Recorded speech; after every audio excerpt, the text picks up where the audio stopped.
What's up, everybody? Welcome to Bios3 Raw TV. Well, it's literally almost 1 o'clock in the morning okay, now it's Wednesday. We just flew in. Fix this fucking camera angle, like this shit fucking square. Actually, I could probably adjust that a little bit better. Everything's all fucking foobar over here. I fix that shit, make that shit square. All right. Oh, what a day. We got in today, Tuesday, back from the Olympia. I just got up the videos right now of day 2 of the expo. There's so much footage that I got over the weekend. I have to go through it, piece things together, and I did a workout at City Athletic Club. I got stuff from the expo. I got stuff, C.T. Fletcher does a motivational speech, which I'm sorry. The microphone, which is on here now, when I put the thing on, it obviously wasn't on right, and when it moved, some of the audio didn't turn out very well in the C.T. Fletcher thing, which I apologize. I'm going to put the whole video up anyways because you get the gist of it. The world's strongest man, Brian Shaw, deadlifting like fucking close to 700 pounds for reps. I mean, some really cool shit. And, you know, I held off on making this video until I got home because I wanted everybody else to put their other shit out first. And when all is said and done, then I'll put my shit out. So, first things first, we're going to talk about the Olympia. My top 3 picks were Phil Heath, Dexter Jackson, Sean Roden. Now, I knew those guys would be in the top 3. The one that I wanted to see in the top 3 with them was Kevin Levrone. That's who I wanted in one of those top spots. Didn't happen. We'll talk about that in a second. Big Ramy, much improved. Absolutely thought, you know, on Friday night for the prejudging, I was a little disappointed with Ramy. When he came back Saturday night, all of them looked better Saturday night. That's just how it fucking works. Bonayak was awesome. That other kid, Josh, or Nathan Deshauna, whatever. I'm so not with the new guys. I'm not even really following lately. But I thought overall everybody was very impressive at the Olympia. Condition was there. Just like I said I thought they were going to fucking bring it because none of them wanted to get beaten by Kevin. Now, Phil won, hands down, came out better than ever, bigger than ever, just complete head to toe, hands down, was the fucking winner. Everybody knew it when they saw him. Abs were tight, didn't have the turtle shell belly. Matter of fact, you know, Sean Roden's belly kind of stuck out a little bit, and Dexter Jackson let his relax a little bit, and theirs are actually bigger than Phil's. Phil was razor sharp from the fucking back, had muscles popping out everywhere that fucking other guys didn't have. Just the winner. Sean Roden, much improved, a much bigger package. I think he was in the 260-something range. Bigger than the other guys. However, when they turn around to the rear, there's things that Phil has the other guys don't. So even if they're matching him in the poses from the front, when they turn around, he's going to win. Dexter Jackson, I thought, you know, not much improvement. I mean, he's just consistent all the time. Looks fantastic. You know, I think he's in his 46, or there was a big thing in the press conference, which I have a press conference video I'll put up too. All that stuff will be up. The top 3 I called again. Okay, I do this every year. I really try to nitpick athletes. And like I said, you don't know who's going to place where till you get there that day. Sean Roden and Dexter Jackson easily could have changed places. And Big Ramy could have been in that top 3 also. But when they come in, the way they come in on the 2 different days, they judge both days. Where the fucking chips fall, they fall. My throat is still gone from the expo. The biggest talk of the Olympia, the biggest weight, the biggest storyline, Levrone. Kevin Levrone. Now, I waited to put this up till after Kevin put up the video of the pec tear, okay, from bench press, incline bench pressing 400-something pounds, and the knee problems he was having. Now, I wasn't privy to the pec tear, but when you saw him on stage in person, I was like, wow, I remember him tearing his pec, but I don't remember it going up that high. That was the first thing I looked at him was like, it kind of was very, very obvious when he was walking both arms down by his side, something was up. Now, he was in much better shape at the press conference, full, hard, didn't have the tan on yet, pulled a fuck ton of water, tried so hard to dry out that he completely flattened out for prejudging and probably looked the worst he had ever looked. But that's not the big storyline. Everybody misses a peak. He came back Saturday night, much improved. I watched him on stage. I got to see him. It was amazing. I had chills, fucking goosebumps, and I had a lump in my throat watching Kevin pose because I had never gotten a chance to see him pose before. He was a legend. I remember looking at him in the magazines and stuff, and to see him up on stage, you know, by himself, not standing next to Phil and those guys, watching him hit those poses and stuff, it was almost like I was back in the 90s watching bodybuilding, and that was just fucking awesome. So let's recap what happened. He tore his pec. This was, I forget where, but he tore the pec inclining. The knee problems. Kevin came to see me in the gym about, maybe it was May. Had to have been May. It was right when he was first starting, after he had announced that he was first starting. He came up to my gym and he was training legs. And I noticed he didn't go past 315 while he was squatting. And in my head I'm saying, he had the scan done on his knee joints. The joints were good. I said, why isn't, he was doing leg presses, but again, not doing a full range of motion with leg presses. Now, I have trained with Levrone personally in the gym. This is going back in 2009. So I knew what he was capable of, and I knew that when we used to train, when he did legs, he was having a back problem. He had such a problem with his back when we squatted. He would have to stop squatting after about 315. So I'm kind of watching this going, he's stopping at 315 still. As the Olympia comes up, I'm sure it'll ramp up. And we're watching the Olympia videos, and he's fucking behind the neck pressing 405, bench pressing 400 pounds, but still squatting 315 and doing a partial range of leg presses.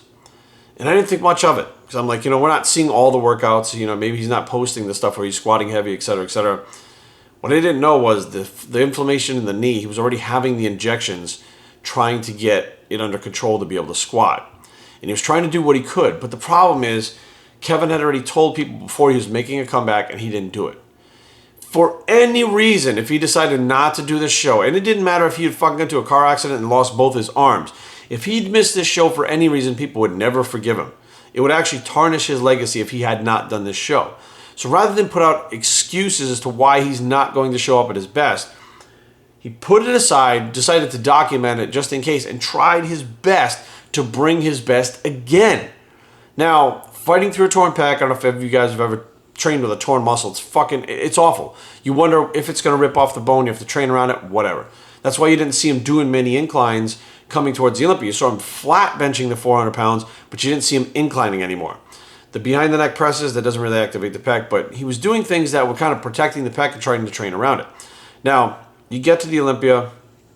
At the press conference, he strips down. That hasn't happened in fucking 10, 15 years where somebody actually shows what they look like at the press conference. And he stands there and he hits poses side by side with Cedric McMillan, who's like a fucking 280-pound fucking monster.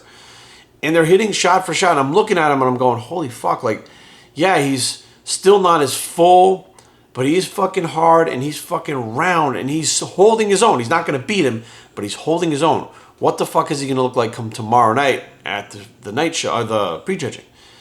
And I know Kevin. I know how he trains. I know how he preps. I know what he does the last 24 hours. He pulls water the last 24 hours to dry out. Now, he did dry out. He did get harder, but you go past hard to flat. At that point, it's almost impossible. You have to fucking eat for multiple days in a row to get your body to fill back out, even with fluids. That was it. He missed that window. So he actually looked better at the press conference, missed the window for Friday night, filled out quite a bit for Saturday night, but there's a video up of him right now from today, which is 3 days after the Olympia. He's fucking vascular and full. He looks better now than he did fucking 2-3 weeks out from the Olympia. So although he couldn't beat Phil, although he couldn't attain his best physique ever, he has already, after the Olympia, attained the best physique he has within years, even better than when he was at the Olympia. Now, I don't think that, this is my personal opinion, okay, I'm going to speak from the heart right now.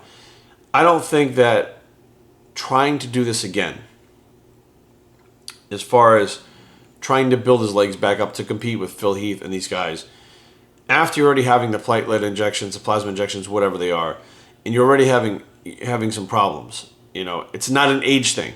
That's not what I'm talking about at all, because I tore my pec and, I tore my forearm, I tore my bicep tendon, I tore my fucking rotator cuff. I tore all that before the age of 40. So it's not an age thing. What it is you're pushing to the edge of intensity. When you fucking straddle the edge of intensity like that, then let's face facts. There's not many guys out there right now, any of these fucking younger pros, bench pressing 400 pounds for reps. There's just not.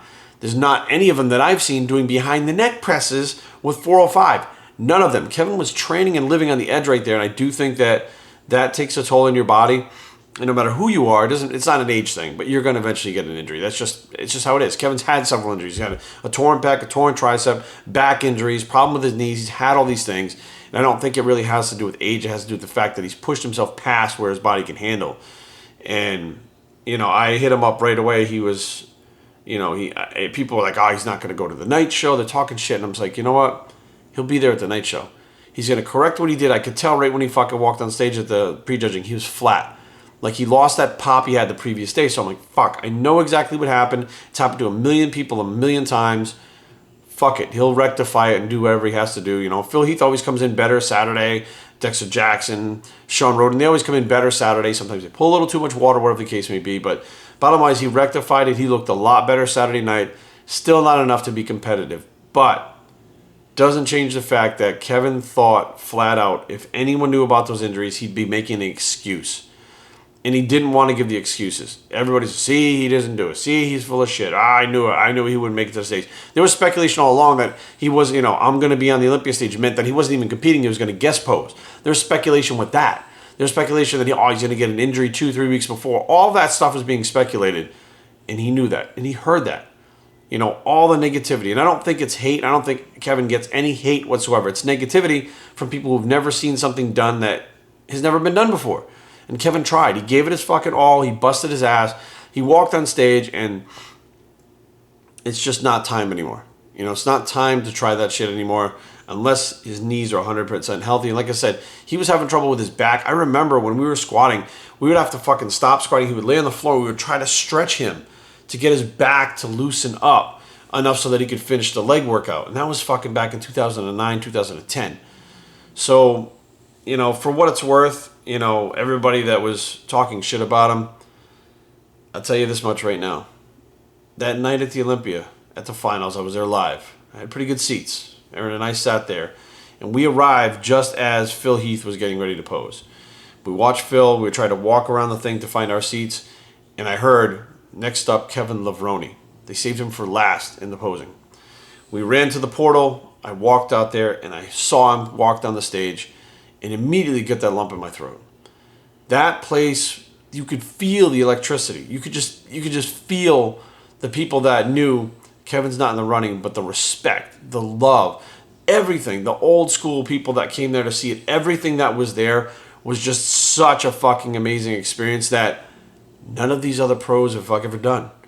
None of the fucking old timers coming back have ever done. Lou Ferrigno came back, Vince Taylor came back. None of them have been able to capture the audience and hold them in the palm of their hand, even though they weren't at their best, even though they weren't going to win the Olympia, hold them in the palm of their hand. Just like The Rock. The Rock was there too. You watch these people who are so big superstar-wise. It's just their personalities, their charisma are larger than life, and that's what Kevin is. And they literally will hit pose by pose by pose, and you can't stop watching. The fluidity, the transitions, it brought me back to a time where I was into bodybuilding, but I couldn't afford to go to the Olympia, or the Olympia was in Helsinki, Finland, or whatever. And I never got a chance to see Kevin on stage. So for what it's worth, the people that were close to him knew what was going on and respected his wishes and didn't put out the information of what was really going on because nobody wanted any excuses. Nobody wanted the bullshit negativity to come back on him. And I think it's important now that people step back and go, you did all that? Dorian Yates with the torn tricep, fucking torn bicep, he made it to the Olympia. There's guys like Jay Cutler, tore his bicep, he made it to the Olympia. These guys with these injuries that actually make it to the fucking show are amazing. If you've ever injured yourself or torn something, you understand the pain, let alone fucking going through the diet, the fucking pain of training, the fucking pain of competition, the pain of flexing, the fucking depletion where the muscles fucking cramp up and hurt even worse. I was just so proud to sit there and watch this, and I'm not fucking ashamed. I don't feel bad for Kevin. I'm happy for him. He had a big-ass fucking smile on his face. He got a standing ovation. And I think that regardless of whether he won or brought his best ever package, he won a lot of respect from a lot of people that doubted him, that maybe didn't fucking like him, that didn't think he could do it. When all was said and done, it wasn't about winning the Olympia anymore. It was about proving a point. And it proved it at the fucking press conference, at the prejudging, at the night show, and all the weeks leading up to the Olympia, that, you know what? This is supposed to be fun. We're all supposed to be friends. This was the most lighthearted Olympia that has been in fucking, I can't tell you how long. There's no fucking arguments between Kai and Phil on stage. There's no bad blood with, Ben Pekulski talking shit about fucking Branch Warren there was none of that shit.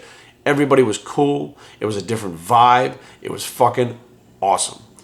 So I'm just happy that I was able to fucking be there and be a part of it and see it and watch it as it unfolded. I got to talk to Phil right after he won. He's standing there. There's like a bunch of fans around taking pictures and stuff. He looks up at me and he goes, "Hey, Jerry!" He laughs. He's like, "What's going on, man? What are you doing?" I was like, "You know what? We just stayed a little bit later just to talk to you, congratulate you." And this is the type of person Phil is. Not everybody's gonna fucking know this, all right? Because the people talk shit about him. But he looked at me and he said, "Oh, what are you doing now?" And I said, "We're gonna go home and go to bed." He said, "Because we're getting married in the morning." He's like, "Oh, that's right." He's like, "Oh, you need to get some rest." He's like, "Congratulations." And I said, "Aaron's right over there. We're getting ready to leave." And he looks at Aaron and he goes, "Congratulations, Aaron. Here's a guy that just won 6 Mr. Olympia title. It's his fucking night. And he's stopping everything around him to wish us well for our big day." That's it. Plain and simple. He was more worried about what was going to happen to us and that fact that we were there to see him, even though we had our big day, which is the biggest day of Aaron and I's lives, the next day, to congratulate us and spend some time talking to us. So that is how we ended the Olympia. And I couldn't ask for any more. Great fucking weekend. Meeting fucking subscribers, non-subscribers, people that just follow me on Instagram, people I've met before again. Some people brought us wedding gifts and presents, which was amazing. Primeval, of course, killed it at the fucking booth again. The Rock came down. I mean, you guys will see the Rock's speech that he did at the Olympia that I recorded. Just an amazing weekend, and I still basically have no voice. Came back today, picked up Brady, and we're all trying to get settled in and get moving tomorrow and get back on track with clients and stuff. And it's time to get back to real life. What a way to end the year. Bios3Training@gmail.com. Leave comments down below, but don't fight. www.bios3training.com is a blog. It's the Olympia is over, bicep, and still lean, and we're out.